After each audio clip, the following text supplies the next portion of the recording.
I'm standing right here in Charleston's favorite neighborhood, South of Broad, an area where homes regularly sell for millions. South of Broad has so much to offer, from iconic landmarks to just jaw-dropping luxury residences. Today, we're gonna take a tour of the entire neighborhood so you get to know what South of Broad is really like. And if you don't know me yet, my name's Matt O'Neill. I've lived in Charleston for the last 2 decades, and I've helped thousands of people relocate to Charleston. So stay tuned, because we're gonna take a tour of South of Broad. So South of Broad isn't just a pretty neighborhood. It's where Charleston started. This goes back to the 18th century when wealthy planters and merchants built their homes here. The name's pretty straightforward. South of Broad literally means everything south of Broad Street. The neighborhood sits at the tip of Charleston's peninsula, and you're surrounded by water on 3 sides. You've got the Ashley River wrapping around the west and the Cooper River hugging the east. The Charleston Harbor is to the south, and obviously Broad Street's your northern border. This prime location creates something you just don't find on the East Coast very often. You can actually see both sunrises and sunsets over the water. How cool is that? The peninsula offers stunning views of Charleston Harbor, of Fort Sumter, and the rivers. These waterfront views boost home values here. We'll discuss that more later. Not many people realize this, but South of Broad includes parts of Charleston's original walled city. Charleston was actually one of the few walled cities in British North America. The fortifications basically followed what's now the Meeting Street area. In 1931, the eastern part of South of Broad became America's first local historic district. South of Broad formed the foundation of Charleston's original residential area as part of the Grand Model Town Plan. Wealthy planters and merchants built the first homes. This started a tradition of elegance and prosperity that continues today. When you walk south across Broad Street, you can literally feel the difference. You move from busy commercial areas to calm, tree-lined streets. The temperature becomes cooler as the tree canopy thickens. It's like natural air conditioning. It's been working for 300 years. I still notice it every time I cross Broad Street. Neighborhoods preservation didn't just happen by accident. Groups like Preservation Society of Charleston set really strict rules to keep the area's history intact. You'll see these Carlopolis Award plaques all over South of Broad. They're basically like badges of honor for amazing preservation projects. We'll talk more about the preservation efforts later and how they actually impact property values. Here's something I love about South of Broad. Despite being super exclusive, it still has a small town feel. There's a sense of community here that's getting harder to find in America's high-end neighborhoods. People know their neighbors. Families have lived here for generations. There's a pride in keeping this neighborhood's unique character. But what is South of Broad most famous for? It's those stunning Charleston single homes with a design secret that solved a problem we don't think about today. Some of the homes south of Broad have stood for over 250 years. They're some of the oldest homes in the United States. They've survived hurricanes, earthquakes, wars, and fires. And today, they're more valuable than ever before. Walking through South of Broad feels like you're stepping back in time, literally. It's basically a living museum where every street tells a different story. You'll find homes where Revolutionary War heroes lived right next to places where modern entrepreneurs call home. And wait until you see Rainbow Row. It's like walking through a painting. What I love about this neighborhood is how it shows Charleston's full history.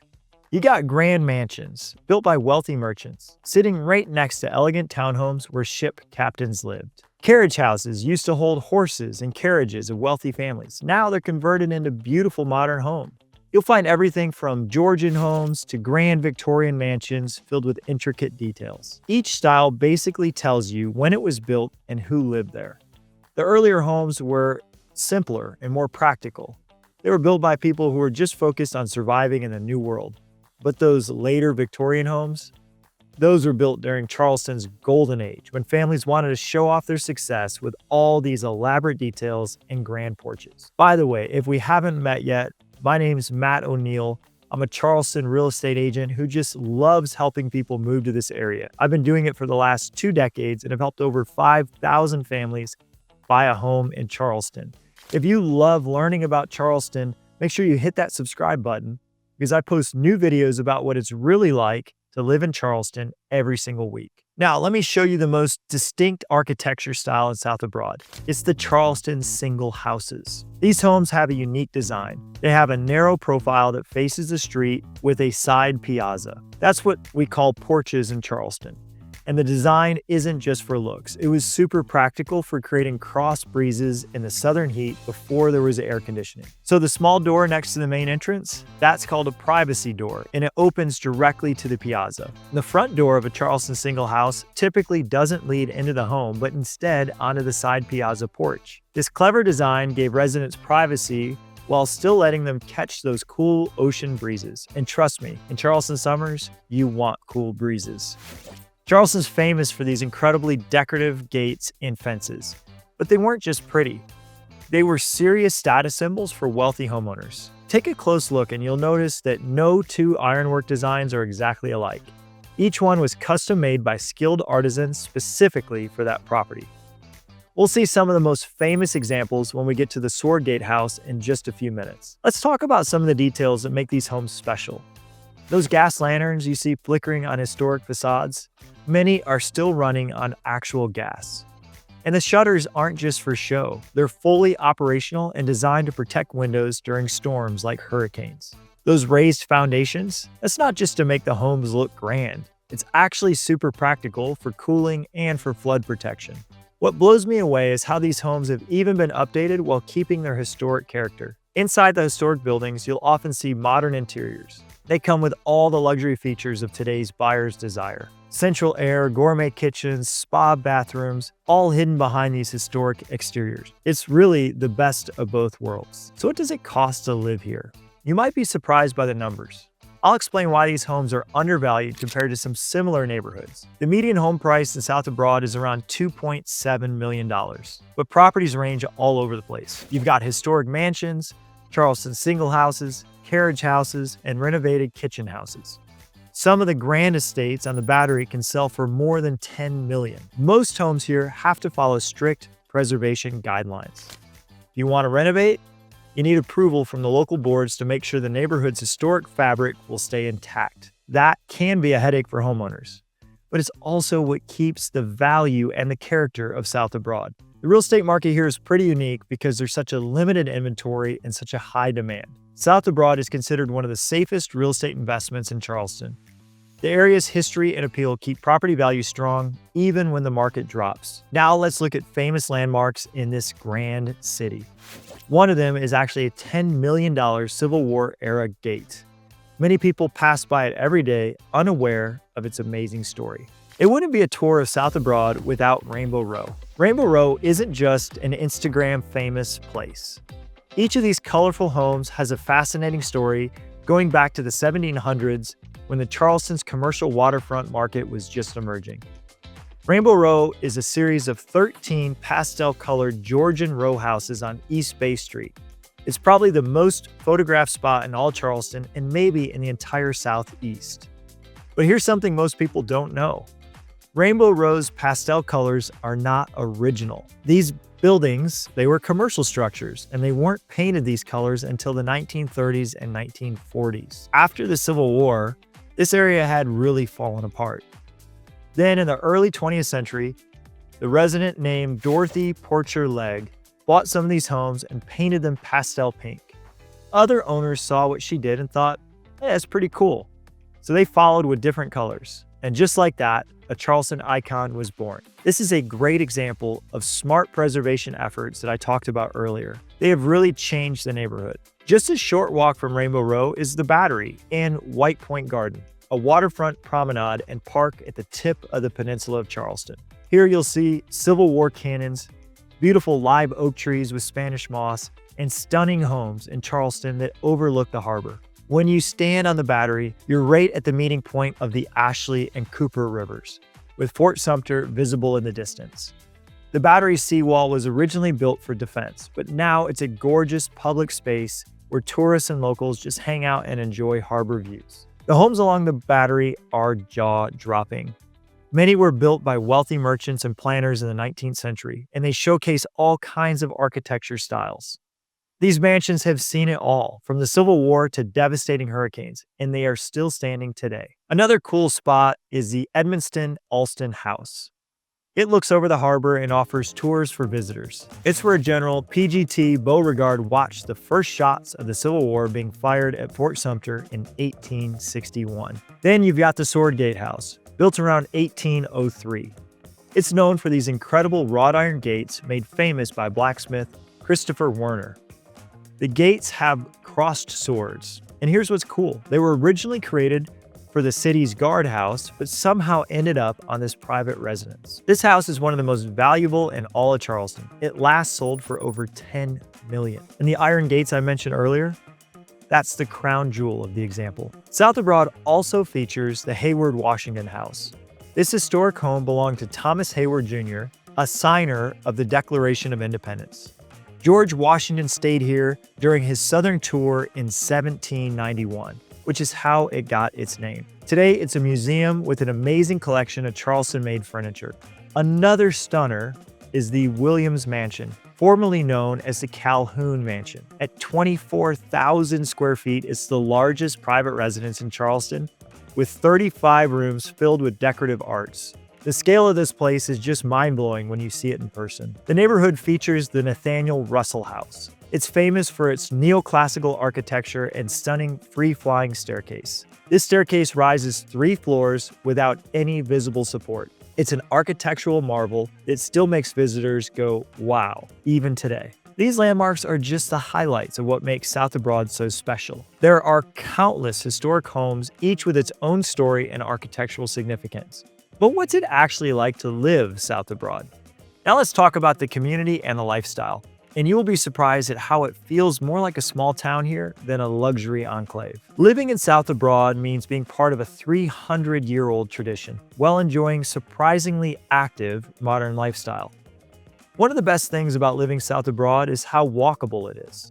Residents can stroll to local shops, restaurants, and the waterfront without ever getting in a car. The neighborhood features cobblestone streets and shaded alleys.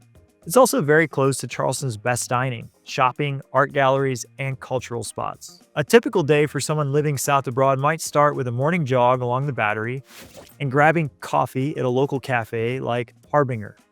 During the day, maybe they walk to King Street for shopping or check out an art gallery on Broad Street. In the evening, they can walk to some of Charleston's best restaurants just a few blocks away.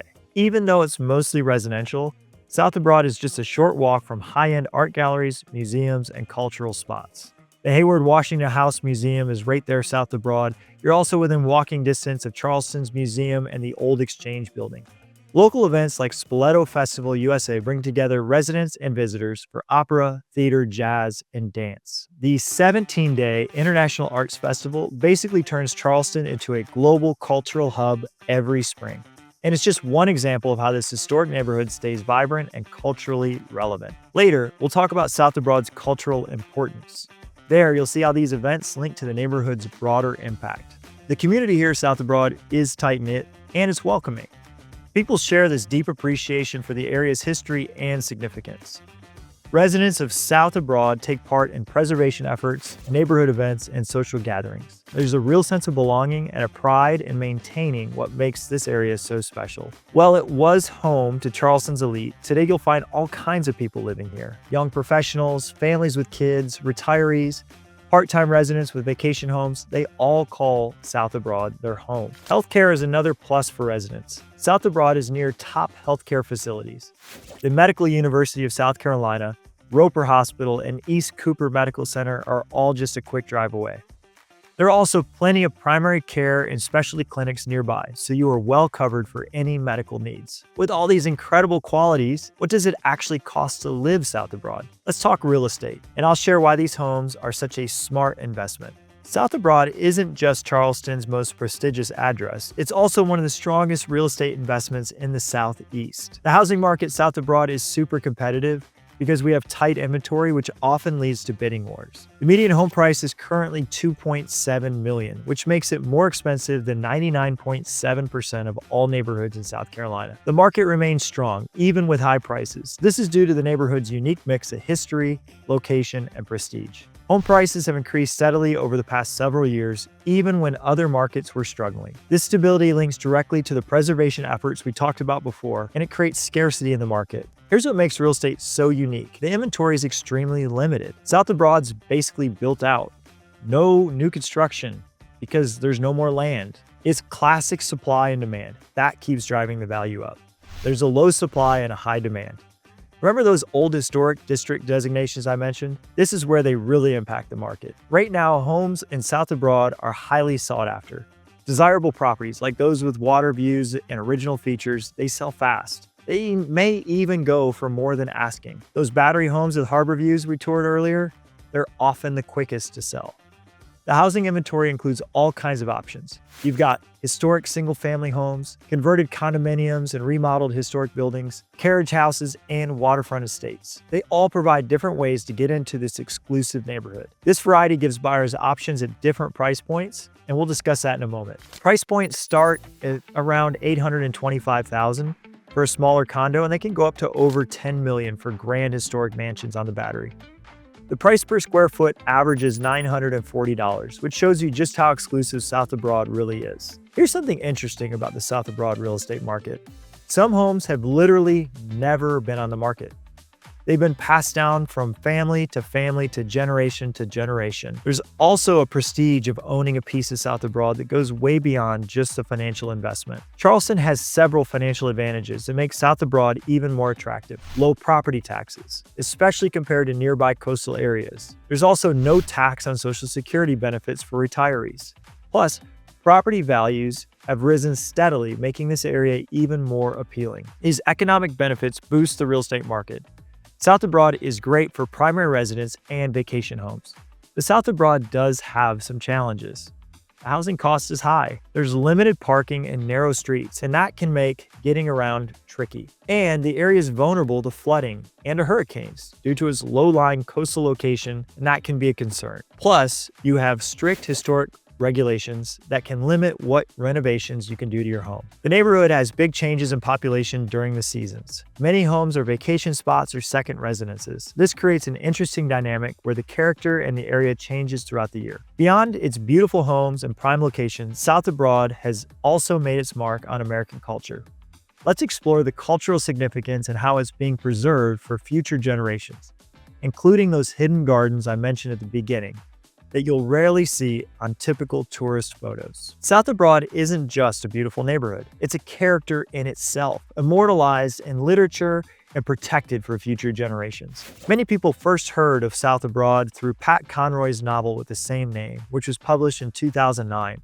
That book uses the neighborhood as both a setting and a metaphor for Southern society. The novel helped introduce South of Broad to a national audience and really cemented its place in American culture. But the neighborhood's cultural significance goes beyond just Pat Conroy's book. Hollywood's been filming in South of Broad for decades. Those cobblestone streets and historic mansions create the perfect Southern charm you see in period dramas and romantic movies.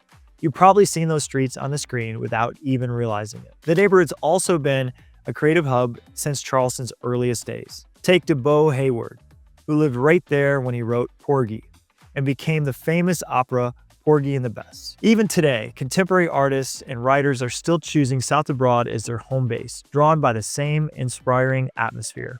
Of course, preservation comes with challenges. There's rising sea levels that might threaten historic structures in low-lying areas. The city has been implementing flood mitigation strategies, but this remains a big concern for many property owners. Tourism pressure is another challenge. While tourism is vital to Charleston's economy, balancing the needs of residents with the desire to share this special place with visitors does take careful management. Unlike a lot of historic districts that feel like museums, South of Broad is still vibrant. It's a living neighborhood where preservation and modern life actually coexist. Residents have figured out how to honor the past while embracing the future. One of my favorite things about South of Broad is its hidden gardens and courtyards. Behind many of these historic facades lies lush, private gardens that give residents peaceful retreats from the urban environment. These gardens, often featuring fountains, statues, and centuries-old plants, are like secret rooms that only residents can enjoy. Some homeowners open their gardens during the annual Festival of Houses and Gardens organized by the historic Charleston Foundation. This gives visitors a rare sneak peek into these private paradises. But most remain hidden treasures, visible only through wrought iron gates or from the upper floors of neighboring homes. You know, after 20 years of helping people find their perfect Charleston home, I still get excited when somebody wants to move south abroad. There's something magical about this neighborhood where every street tells a story, where there's a sense of deep culture and history.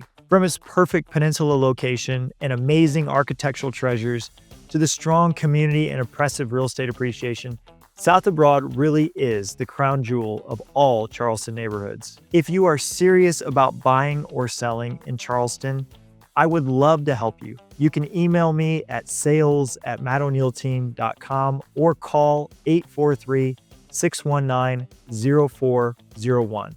I've helped over 5,000 families just like you find a great home here in Charleston, and I would love to give you exclusive access and information that no one else can share. Now, while South Abroad represents Charleston's incredible history, the city is about to undergo some massive changes in 2025 that will affect every single neighborhood. Click this video right here where I reveal the insider information that's going to shock even longtime Charleston residents. Appreciate you watching, and we'll see you on the next video.